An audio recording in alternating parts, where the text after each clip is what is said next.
सदाबहार अभिनेत्री रेखा अपनी खूबसूरती को लेकर अक्सर ही खबरों में बनी रहती हैं, तो वहीं रेखा अपनी मुकेश संग शादी और हनीमून को लेकर भी रही हैं खबरों में। जी हां, मुकेश संग शादी जितनी खबरों में रही थी उतनी ही खबरों में रहा दोनों का हनीमून भी। शादी के 24 घंटे बाद रेखा और मुकेश हनीमून के लिए लंदन रवाना हो गए थे। शुरुआती दिन अच्छे से बीते क्योंकि मुकेश और रेखा पहली बार एक दूसरे के साथ वक्त बिता रहे थे। लेकिन सप्ताह भर के अंदर ही रेखा को ये महसूस हुआ कि वो और मुकेश एक दूसरे से बिल्कुल अलग हैं। रेखा को इस बात की हैरानी भी थी कि मुकेश एक दिन में कई सारी दवाइयां लेते थे और फिर भी रेखा ने सोचा कि अब तो उन्हें जीवन भर साथ रहना है, इसलिए ऐसी बातों को तो नजरअंदाज करना होगा।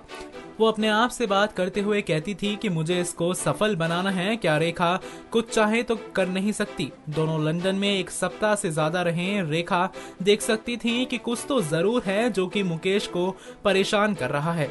फिर एक दिन मुकेश ने उदास मन से ही रेखा की आंखों में देखा और कहा कि मेरी जिंदगी में एक एबी है। मुकेश ने रेखा से एबी की बात की थी। वो उनकी साइकोथेरेपिस्ट आकाश बजाज थी, जो कि 10 साल से उनका ट्रीटमेंट कर रही थी। आकाश डिवोर्सी और 2 बेटियों मोनिशा और अंजलि की मां थी। साथ ही यासिर उस्मान के बुक के मुताबिक आकाश मुकेश के करीब आ गई थी। मुकेश आकाश और उनकी बेटियों के साथ अक्सर हॉलिडे पर जाती थी। इस दौरान वो किसी हैप्पी फैमिली से कम नहीं लगते थे। लेकिन रेखा से शादी के लिए मुकेश ने फिर आकाश से 9 साल पुराने रिलेशनशिप को ताक पर रख दिया था। उन्होंने डिसीजन लेने से आकाश को एक बार भी नहीं बताया।